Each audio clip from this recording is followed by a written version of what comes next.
That would be a bad idea. The time is 6 o'clock on the 20th day of November, and this regular meeting of the El Campo Independent School District Board of Trustees is now called to order. Let the meeting show that this meeting was duly posted, and we have a quorum of members present.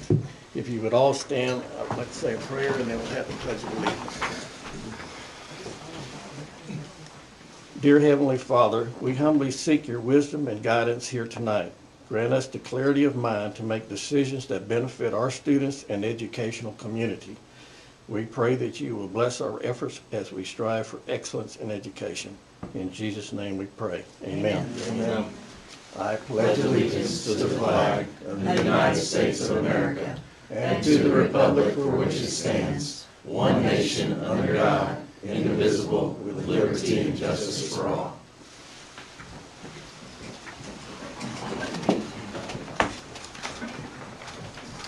We have no public comments, is that what I understand? Okay, we're gonna go straight into. We should be coming into our recognitions. tonight. So at this, appreciate everyone being here, and I would like to give the floor to Coach Reeve as he introduces our first recognition of the evening. All right. Corbin, come on up. It's my honor and privilege to be able to introduce Corbin Garcia. Corbin ran on our cross-country team this year, qualified for the state cross-country meet, which is something that hasn't been done around here in quite a while. He placed third at the district cross-country meet. Was 14th at the regional meet, and but what was great about the regional meet and the state meet was that he beat the two people that beat him at the district meet. So he finished off the season first in the district as far as we're concerned. This is Coach Colby Ebram. Coach Ebram is just coming in from basketball practice. So, but Coach Ebram did a great job with our entire program. With cross country, really grew quite a bit on the boys and the girls side. But we're here to honor Corbin and his many accomplishments. And Corbin is a standout student. He's involved in a ton of different things, both on campus and church and different things. But outstanding young man, and has earned everything that he's gotten through a lot of hard work. So congratulations, Corbin.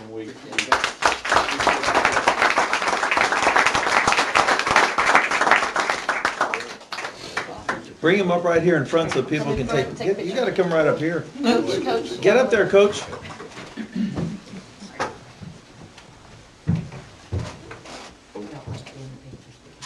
I hide behind you. Oh, that's good.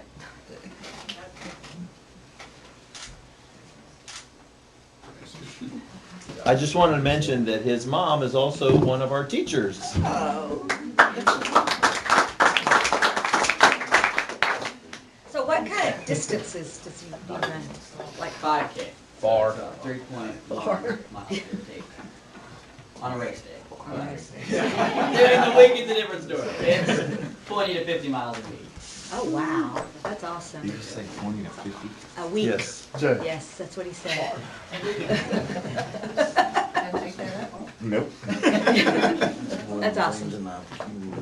Mr. Cannell, have you ever run 21 to 50 miles in a year? Not answering that question. We appreciate it. We're going to do one more presentation before it's going to be real convenient for you to be able to slip out. So I think the next one is Ms. Fellers. Come on forward, please. And we have another recognition of the middle school business partners. Yes, we have 3 impact partners that I want to recognize today. We have a system at the middle school. We have an economy. We have an economy at the middle school, and we've had it for years, but we do it a different way this year. We call it Bird Bucks. It's been around for a while. I don't know how long. We used to have a pride card, and it started with 7th grade. But anyway, as we started this school year, we had 50% new administration team. We talked to them about, do we want to keep this? Do we want to let it go? What is a Bird Buck? How do you get it? How much is it worth? So we created a teacher committee for Bird Bucks to decide like what could teachers give for what things, what would be the equivalent price, and we opened a Bird Buck store. And then we created Bird Buck only events. So this led us to some impact partners, and I'm going to tell you what, middle school. The Bird Bucks, it's a serious economy. This is serious business. We have counterfeiters in the 8th grade that we have busted. We have just Sting. We have an absolute mafia going on in 6th grade. They gamble for it. They play Uno for it. I mean, you could catch them doing all kinds of serious business. This is very serious to them. But it's also a great motivator, and they love the store and they love the event. So we have 3 impact partners that we'd like to recognize. The first one is the First State Bank of Louise. Do I have anybody here from the First State Bank of Louise? Okay, well, the First State Bank of Louise sponsored our our October event, which was kickballs and snow cones. So we have some events that are exclusively, you can only get them with Bird Bucks. Also, too, I forgot to mention that at the end of each grading period, we give them paychecks. And so they receive so many Bird Bucks for A's, so many for B's, so many for C's. And then they have the opportunity to earn bonuses for attendance, discipline, if they're involved in any kind of an extracurricular club or school club or sport that happens after school. And then they even get a double bonus for perfect attendance during that 9 weeks. So one day we give them a paycheck. The next day we open the bank and they have to come and endorse. We taught them to endorse checks and they could cash the checks. And then the following day we have a Bird Buck event. So this was our second Bird Buck event. It was kickballs and snow cones. We did blast out to on social media and tagged this bank so that they could put this out and advertise that they were an impact partner and they are at a silver level. And then a gold level impact partner is Prosperity Bank. Do I have anybody from Prosperity? Wonderful, come forward. So Prosperity Bank was extremely generous impact partner, and they did a stock the store. And so we're happy to present them with this, and then they also have a certificate. And on this will be what the social media blast out will be. And you can see this is kids shopping in the store. It's just our little collage of that, but we so appreciate your generosity. And Link, so, y'all got to come up yes, front you're gonna here get so that pictures, you're but thank you so much. so that Thank you're you. right on our good camera. Yeah. Very good. You're going to get all of that. Come on up, front and center. Got to be front and center. Front and center. All right, 1, 2, 3. Wonderful. Yay, thank you guys. And then last but certainly not least, we have a third impact partner, which is YK Communications, and Mr. Kocher is here for that. And his company is sponsoring the December Bird Buck only event, which is VIP Lunch. Ooh. VIP Lunch, we're serving smash burgers, chips, ice cream sundaes, and drinks, and we're decking out the library with linens and paper napkins and silverware, not paper napkins, cloth napkins and silverware and light music and stuff. And so they get, for 100 Bird Bucks, they can come themselves. For 140, they can bring a friend. So the kids are gearing up for that, and we're really excited for this event that's coming up. And YK Communications will get the same kind of thing. We'll take photographs, and then we'll blast that out on social media, tag them in it, and then give them hopefully some good advertising, because we are very excited for our partnership. Thank you. Thank you.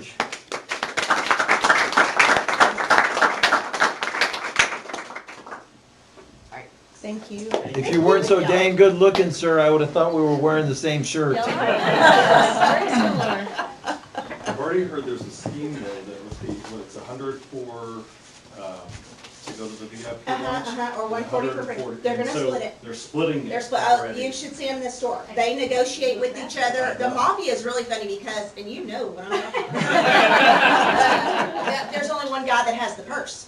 You cannot believe this. You just got to see this in action. One guy's got the purse, and the others will be like, "We have this, we have this one." And it's, no. It's control of the purse. It's great. But yeah, they split a lot of things in the store that maybe are like a bundle of things. They'll split it and split up the candies and stuff like that. Yeah. So anyway, we're on to the counterfeiters. So hopefully we stop that. But you know, we laugh about it, but it's doing so much good that we will take the extra effort to handle the other little things, and so that's great. And then there's some things at Turkey Trot on Friday. If you guys would like to stop by Turkey Trot, please do on Friday, 8 to 11:20ish. That you can only get with Bird Bucks too, and you can buy tickets for that with Bird Bucks. Tickets to the carnival, please. Link or Russell, would y'all like to say anything? I don't want to have y'all come all the way to this meeting and be not given an opportunity to speak.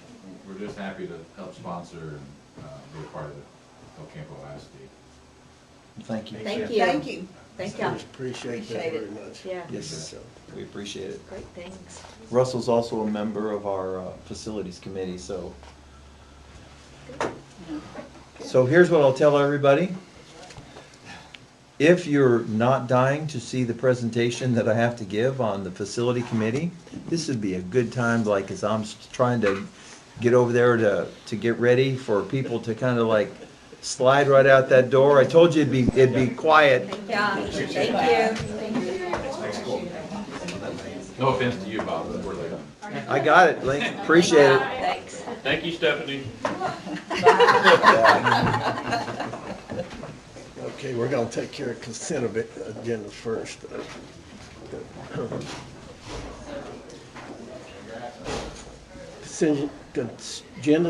Item number 4 is our consent agenda. According to local policy, a consent agenda is provided that includes items of a routine and recurring nature grouped together under one action item.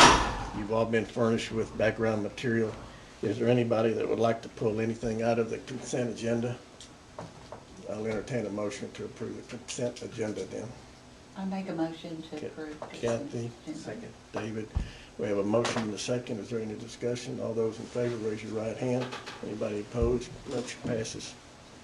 Okay, we're gonna go to presentation, I guess. Yes, sir, that's me. I'm here to present the information about our meeting from Monday night. So we had Park Hill here, Nico, Alan, and Corey all were present, and they went through a series of slides. Do you need to speak? No, I think I'm good. I remember most of them, so.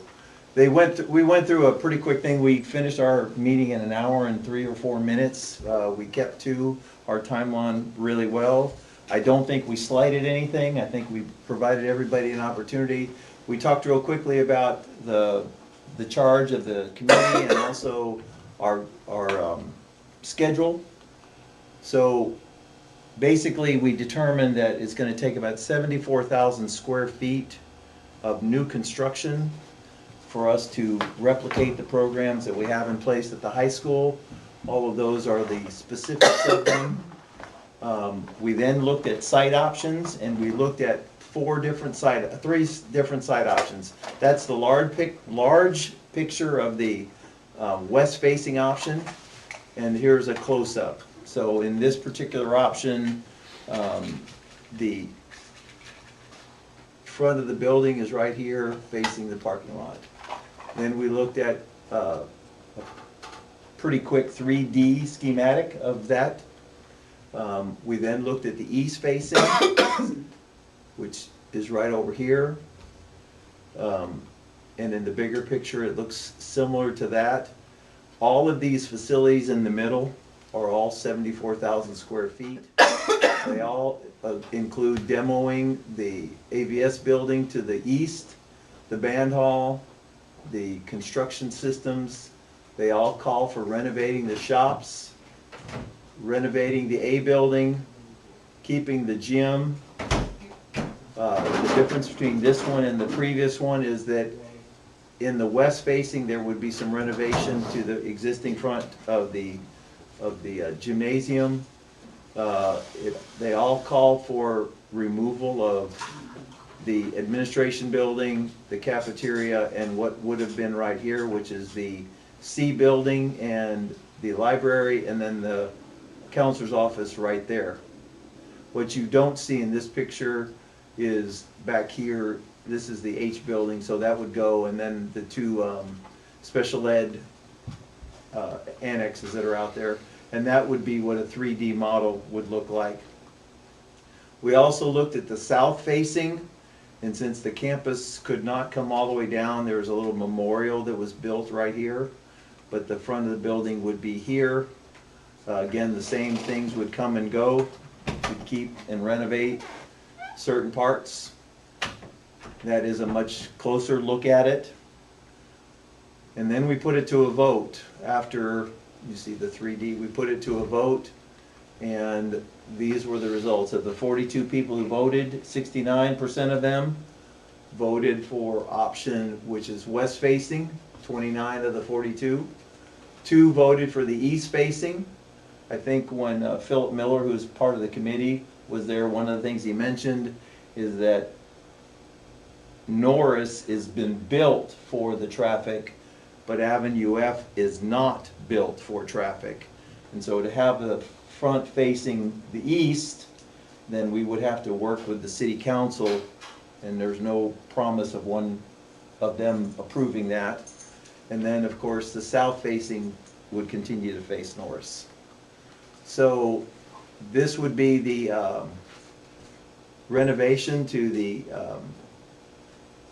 A building. And basically, right now, this is 4 classrooms.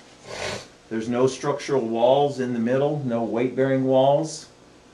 And you'll notice that we have the same thing on the other side, but they've split these 4 rooms into 3. They've split these 4 rooms into 2, so they're more likely to fit that 1,500 square feet of construction that is needed for a CTE building.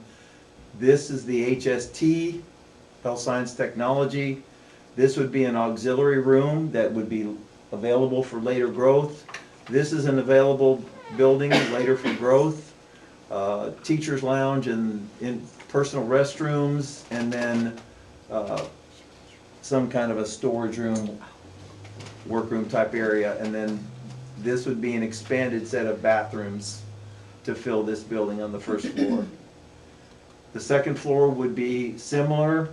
This would become cosmetology. Again, there's 4, I think there's 6 classrooms across the T here. So the science, health science, and the, this is basically 6 classrooms. So 2 classrooms here, the seminar room in the middle, and then 2 classrooms here. And again, we can remove the walls without causing any effect on the building or the structure. I'm really disappointed that this room goes away, because Mr. Irwin made a joke about when I got interviewed in that room at Rotary a few years ago. Upstairs, we would take these 4 classrooms and turn them into 3 classrooms, because the classrooms as they're presently laid out are only 725 square feet.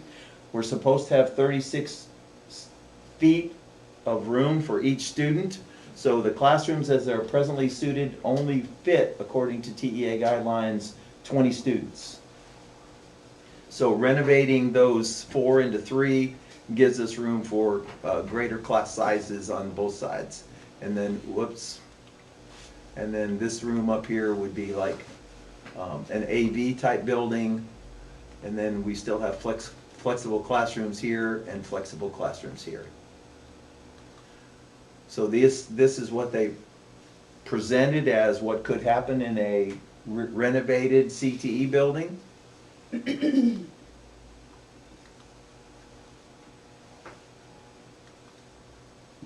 then we did a budget review, and basically budget review is of new construction 38.8, renovation of the A building 8.875, and renovation of the shops would be 4.35. Grand total of high school renovations and new construction of about 52 million. Of that, 81 potential $1 million that we can generate through bonds that do not include a raise in taxes. Based upon, and I need everybody to recognize, this is based upon current values and current interest rates. Those could change if values go up, because we will generate more. So, and it could go up if interest rates go down.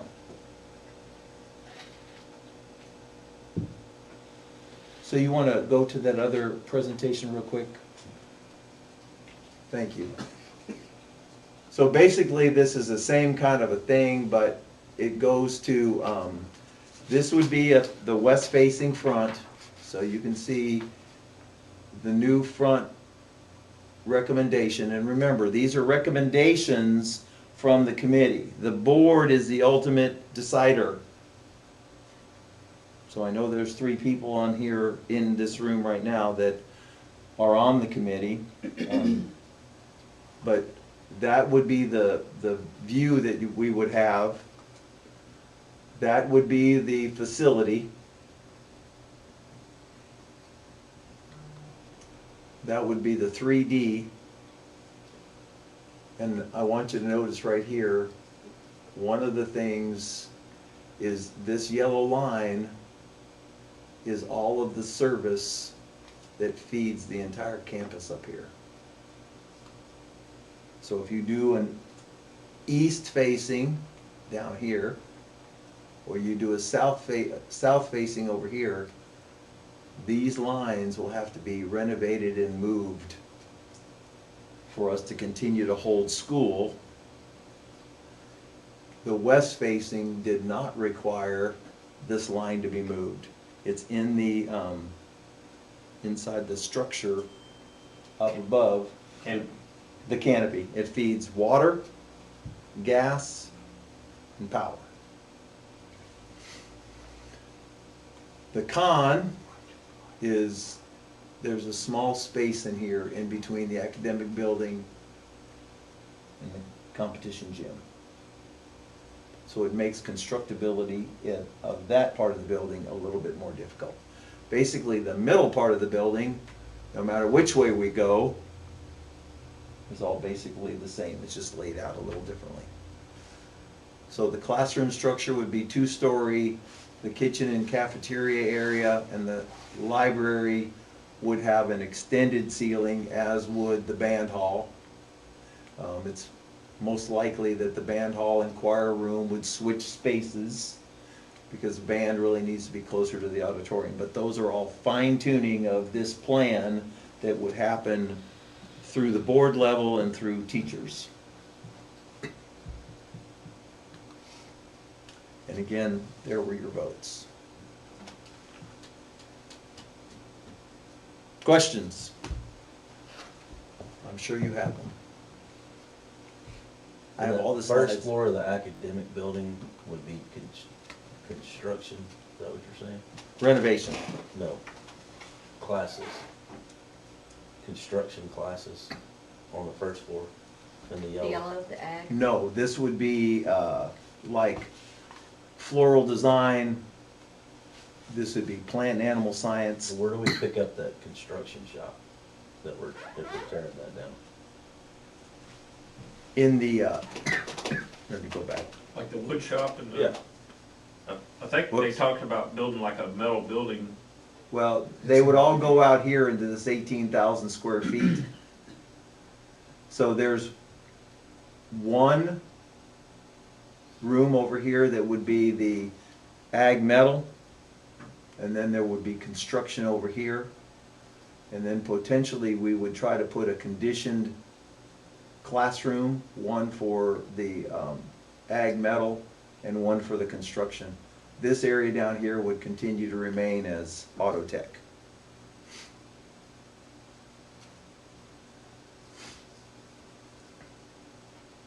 But the classrooms aren't drawn. Classrooms aren't drawn, that's correct, but they are in that cost. Were the current shop and band, where those are gonna go away, that would just be empty space there? Most likely you would have this turn into parking. So your teachers could come through this gate and park in a area that's protected. Right now, the teachers park right here. So they're in amongst the student cars, and I know when we bring in search dogs, they can't search these cars, so they have to go around it. Not that that's an issue, but very few places have faculty and students parking in the same place. Typically, they separate those. I don't know what it's like in Edna for you guys, but you park in the same place? Yeah.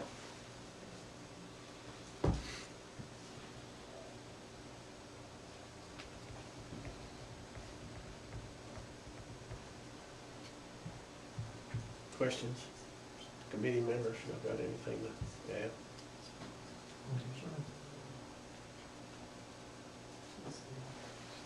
So how much space do we have now? That 18,000 includes the welding that we do now. That's it. The welding and the auto tech. What about the wood shop? Wood shop is right here. Okay. Somebody mentioned that at the meeting the other night. I think his answer was, Aaron Wilson, wasn't it? we've got a whole bunch of, we have an enormous wood shop for the size of the school and a number of students that attended, I think. Both of these spaces, according to the architects, are largely Inefficient. We have, typically, we run somewhere around 18 to 20 students at max in our welding shop. And we have well over 6,000 square feet for the welding shop. There are a lot of things in there. So they spill over and they do some welding over here because of our vent hoods, etc., which are not very well constructed. It's not necessarily safe, and I think Mr. Wells probably had some more conversations with Mr. Fuchek and Mr. Wilson and the architects than I did on that particular night. So do you have anything you wanted to add? No, we just talked about the space and the ability to be able to probably make it work by putting a classroom on the front and just have glass in between the classroom so that the teacher could see into the shop. Dennis got the lean-to. Might result in better numbers though in some of those classes. Well, I've got to tell you, I don't know how the board feels, but in my estimation, when we're holding 18 kids in a ag metal shop, I think that's kind of reaching your limit of safety. I don't know what you hold in your building, but building a building that's gonna hold 26 kids, yeah, we can serve 26 kids, but I'm not sure that we can serve 26 kids all welding in a safe and secure manner. I think his biggest concern was just big projects, and they recommended a lean-to for something like that instead of building Like the when they build class. trailers. Yeah, he and meant said, the like, trailers. Yeah, which a lean-to is good to build that under, like, you don't need to build a building to hold a trailer. Right. I just want to be sure we're putting in it what we need. Well, I can't answer that. I can just tell you that those three shops, we've got a budget of $4.5 million, which is $1.5 million for each of those shops.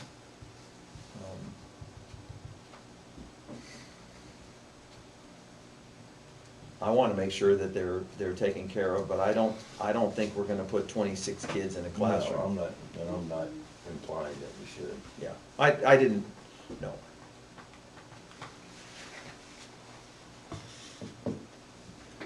Didn't he say we had, like, as far as overall campus, we would still have room for 100 or 150 additional students if we grew, Yes. I believe?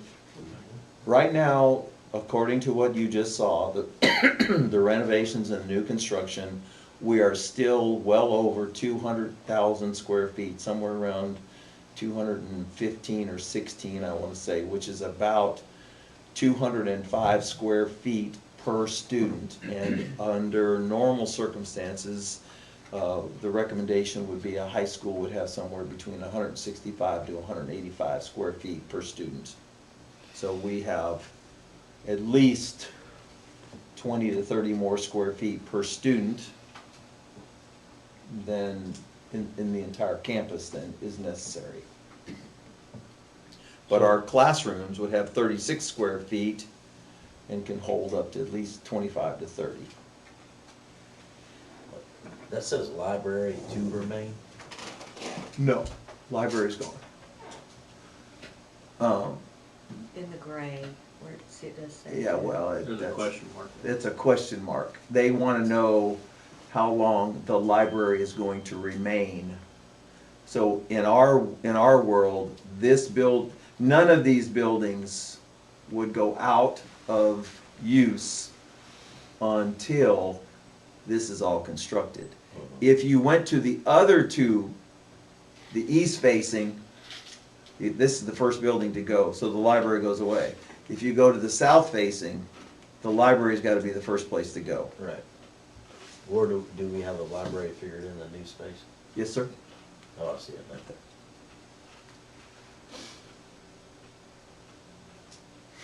Every program that we have in our present facility is accounted for in this facility.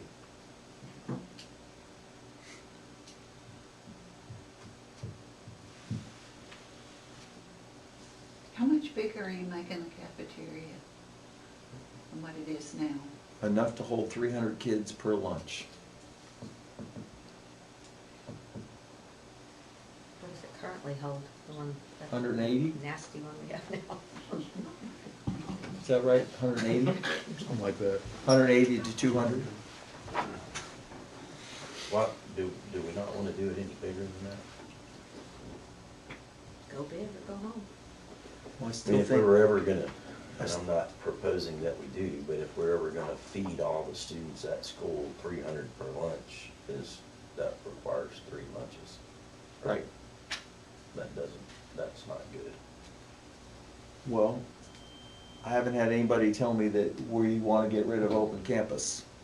If you tell me we want to get rid of open campus and we're going to close campus, then we certainly would look at renovating that to be I a would bigger like- space. I would like us to have a cafeteria that would make that able to be an option.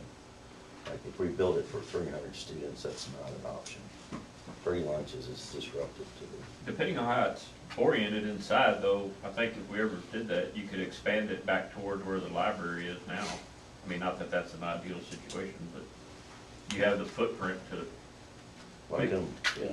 can we not, because we can't cross those utilities, is that the restricting factor there? Right. Well, but yes and no, but I mean, there's all this space right here that's not, I will tell you that from the direction that I've been giving them, their guidance, one of the things that I've been being told by the architects is we are way overbuilt. So is it possible for me to build a cafeteria that suits 500 people? And my answer is yes. We can build that into the program. But if I build a cafeteria that fills for 500 people, then as a What do they do, what's the recommendation per square foot in a cafeteria? Like how much more space are you talking about? well, I'll have that answer for you by tomorrow. Okay. I I couldn't. think some of the teachers mentioned too, that a lot of those, we're trying to save some of that green space, because a lot of those kids Hang out there. want to eat outside, Yeah. so. We talked about that. As long as the equipment part of the cafeteria was good enough, I don't think I guess if it's pouring down and raining in a storm, they need a place to sit, but the bulk of them wanna go eat outside anyway. But maybe that's because our cafeteria is so nasty. Yeah. Maybe where that library is, you could do like Not a running this patio cafeteria, I kind don't of thing, think so so. they could go sit out and And eat. there might be a day when you're required to close your campus. Sillier things that happen. Mhm. Sure. It's something. And I wouldn't want that's it, I certainly wouldn't been want to discussed. not have enough capacity to be able to have 2 lunches. I'm, And 300 is nowhere near it. I mean, it's. no, not- I would agree with you wholeheartedly. It would have to be run 500. Yeah. They did mention that, like where those utilities are running in that canopy, that they had some project where it's kinda up to the contractor, but they supported them, built a building around them, and then took the supports out. So Really? Yeah. I don't think that, I don't really, I will tell you, I don't believe that the cafeteria is built for 300 for any other reason than at that point we were considering probably continuing to have at least seniors having open lunch and probably juniors having open lunch and then having closed lunch for freshmen and sophomores. So I think that's probably, Rich, the issue. And I do think that currently is fine, but if we're gonna do this, we got one leak at this still. Well, if we could figure out a way to, if we're gonna add that square footage and make it usable for Right. something else would be, I don't know if you need a conference room or you need something where if we need, like you could take out a wall or something. I hate to build extra onto the cafeteria for 15 years down the road and not be usable space. Well, that's why we're here, that's why I'm presenting it tonight, because I still have time before we make the next presentation on December 9th. So that's all good feedback. I want everybody to recognize this is all preliminary. We were trying to give everybody an idea of how much we thought it would cost, so that, remember, one of the charges you gave me was to come back and say, what else can we do in the district to touch more than just the high school to have a successful bond? And the other issue that you've given me a charge to do is stay within the budget we have based upon the no new taxes. Anything can change. For $120 to $150 million, we can demo all of this and build a brand new high school. I think Rich has got a good point there, you know, and there are a lot of these banquets that could use a facility Yeah, that I big. think you would use it. rather I mean, than- we don't even think about using our cafeteria Well, because it's just, so I mean, it's no, we Yeah. could use it, undesirable. but they could have those on campus. Right. Rather than going out to the Work County Youth Fair or where, you know, a lot of places, Civic Center, whatever they use. Might be something too. It may not be big enough for some, but it'd be big enough for most of them. We have the auditorium to house most of that stuff, right? Well, not enough for and banquets. stuff, don't do those in there. Like all spring, there's like a banquet a week. Anything else? Good work. We're gonna move on. Okay. Everybody said their piece? Yep. Done? Okay. I think we're gonna move into discussion and action items. Yes, sir. Good. I think 6B1. 6B1. Why don't you take it and go? This is to consider and approve a design and engineering service for El Campo ISD field turf project and delegate the authority to me to negotiate and execute a final contract. This is basically one of the things that's required under state law. When you're building something, you have to have an engineer design it. So before we go out for bid, we have to have an engineer do the final design, and this is, I'm going to tell you that this, cost-wise is gonna be under the $25,000 threshold that would be required for board approval. This just gives me the authority to go out and do it so that we can do the other parts of the project, which will require board approval.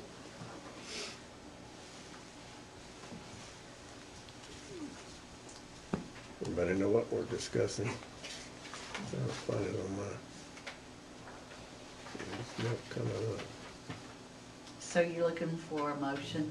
Yes, Yes, ma'am. yes, on, Unless you don't want me to hire an engineer to do the field turf. to.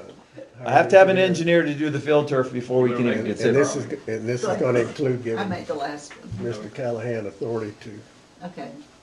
I'll make a motion to approve design and engineering service for El Campo ISD 2024 and delegate turf project and delegate authority to the superintendent to negotiate and execute the final contract. Second. motion by Ed, second by Rich. Is there any discussion? All those in favor, raise your right hand. Anybody opposed? Motion passes unanimously. Okay, so the second part is for you to consider and take possible action on the superintendent's recommendation to utilize the interlocal purchasing agreement to provide the construction services for the district's 2024 field turf project and delegate the authority to me to enter into a contract approved by council for the district for such services. So this is not the final bid.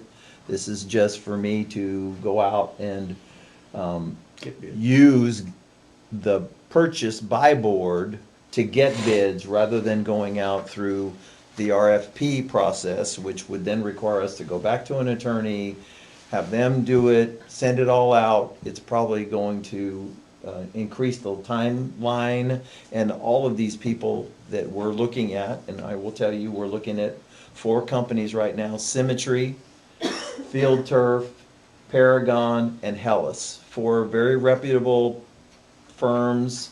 Coach Reeve has reached out to all of those individuals for their interest. They put in, I know that we've played at Calhoun County, we've played at Bay City, and we've played at Needville. All 3 of those have turf from one of these different companies. So we know that they're reputable, they do business, and so what we're asking tonight would be to use the buy board to go out to get bids versus going through an RFP. Okay, everybody got it? Got it? I move to, let's see how to say that. To approve the recommendation to enter to interlocal purchasing cooperative, or to work with an interlocal purchasing cooperative to provide construction services for the district's 2024 field turf project. I second it. All right, got a motion by Rich, second by Susan. Any discussion? All those in favor, raise your right hand. Anybody opposed? Motion passes unanimously.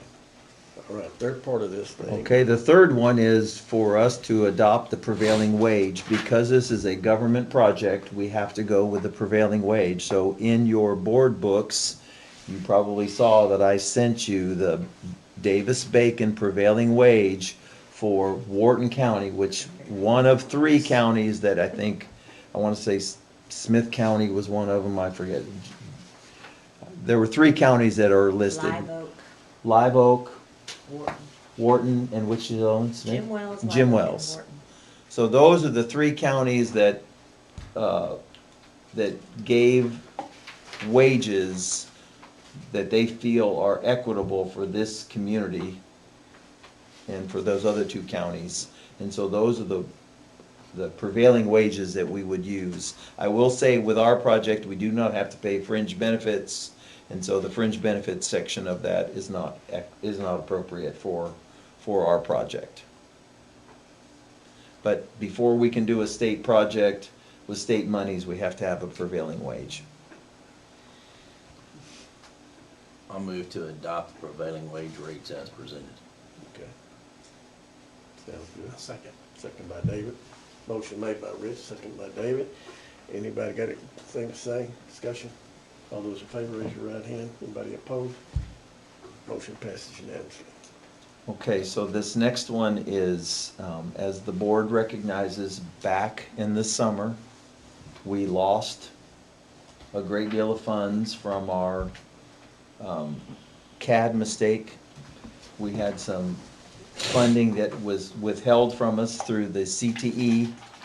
And so when we made our budget in August of 2024, to make sure we provided the board with a balanced budget and not a deficit budget, we chose at that point to hold compensation where it was. All of the 7 of you at this table unanimously recommended to us that if our financial situation improved, what was the option of us being able to provide some of that financial incentive in a retention bonus to the faculty and staff and all of our employees.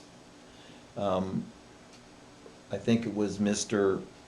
Cannell who said, when you have the money in your hand, then come back to us. So we believe we have the money in our hand. We believe that we can financially afford a $1,500 bonus. Actually, it's a retention bonus. I want to make sure we call it the correct thing. We feel we can provide a $1,500 retention bonus to all employees who meet the requirements. And the requirements are that on the first day of school, when kids arrived, they were working for us. So they didn't come in October. and that they are also employed with us on December 13th, when we believe we can have these checks written and submitted to our employees. So they have to be here at the beginning, at the end, because that's the retention portion. And if they are a part-time employee, they would only receive the part-time amount. So if they're a 4-hour-a-day employee, they would receive $750. And that's all employees. All employees. All opposed to Everybody. that qualifies. That is our recommendation. Of course, this is your motion, and it's as the financial responsible party, this is just our recommendation to you, that we feel that this puts us in good stead financially, that we're not overextending ourselves, and we also feel it's well within our budget to do this. I think it's a really good thing to do, and I think the $1,500 will certainly be appreciated, and it still leaves us with a fund balance of around $9 million, which puts us in really good shape without it, not being able to see in the foreseeable future, but without Right. anything that we know of that could come up Comes at a good time. to hurt that fund Yeah. balance. Yes. Agreed. Timing's good. Yeah, comes at a good time. Go ahead, Jane. You wanna make a I'm motion? good. Do That it. was your idea. I think Oh, it's my idea. I think Kathy wants to make a motion. I wanna note that it was my idea to give everybody, watch that video, it was my idea to give everybody bonuses. Can I do a commercial now? Put that speaker close to it. Good, go. Clearly. Mr. Wells, did you want to add anything? No, I don't want to add anything. We'll still be in good shape financially. We'll still be above the threshold that's recommended by the board for our fund balance, and we'll still have enough in there to do some of the other projects that we know that we're going to need to get done. Good job. Kathy, continue with your motion. I think you Oh. want Go to ahead. start motion. Okay, Go ahead. you don't want to? No, no, I'll- go ahead. I'll You back got up. Okay. I'd like to make a motion that all the employees get their $1,500 retention bonus. James, you want to second that? I'll second. All right, we have a motion and a second. Can you make sure that we make sure it's qualifying employees? Yes. You're I've not gonna already read the stated that's resolution, Bob? called for. I'm not going to read the resolution. Mr. Irwin has already told me that I can't read it. Yeah, everybody understands Thank that you. about the qualifying part. I mean, they had to be Yeah. working for us when it For the started. qualified, I'm sorry, I didn't. No, say no, I qualified. just want to Yeah. make sure that, Yeah, okay. Yeah, no. Everybody understands? Yes. Okay. All those in favor, raise your right hand. Anybody opposed, motion passes unanimously. And those checks will be given out on the 13th. December 13th. and just for everybody to know, I will tell you that Joyce Supak did yeoman's work. She was up here working with Dimitri, running the numbers. I have to tell you that Mr. Wells was super to work with in regards to how much can we give and still not put ourselves into any kind of a financial constraint. And we wanted to give as much as we could. And so this kind of looks like a nice little shot in the arm. Good work. Great. We were So, blessed that it worked out. Thank y'all for doing that. Getting it Yeah, together. get it, thank you. Okay. I think that does the. Did it already pass? so Did we this- vote? Yes. Yeah, did we vote? Yeah, we voted. I don't think we did. Yeah, we did. Yeah, we did. Did Did we we raise our hand? raise my hand? Okay. Did we raise our hand? I voted. Did we vote? He raised that little. We voted. Miss Garza says we voted. And We definitely voted. And before we go into closed session and everyone out there chooses to go, I just need to tell everyone that I appreciate everything that Ms. Kaufman has done to get these meetings on our website. I do know she took a video of the meeting the other night, so if you want to watch it, it's also on our website. And I would like us all to welcome Ms. Garza, because this is her first meeting, so Yes, thank you. Welcome.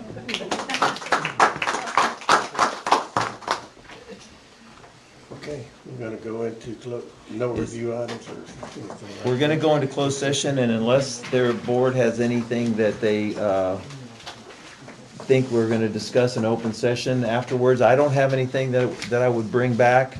I would like to give the opportunity for everyone out there, except Ms. Garza, to go ahead and head to the house. I don't have anything. Happy Thanksgiving. I do want to mention that, I'm going to have a conversation with Ms. Smith about the, county appraisal district. That will be a meeting that I will have as soon as this one's over, but I don't have anything to report on it yet, because I don't have any information. Kathy will give them all the information. Oh, everything. I've been talking to him every day. Good job, Kathy. Glad to have you. You're doing great, Kathy. Look at that smile on Anthony's face. I'm definitely glad to have you. If y'all only knew the mess they're in. We done? We're done, I got it, just adjourned. It is 7:20 and there being no further business on the agenda to come for this meeting. I'll now declare the meeting adjourned. Happy Thanksgiving, everyone. Yeah. Have a good time with your family. Happy Turkey's Day.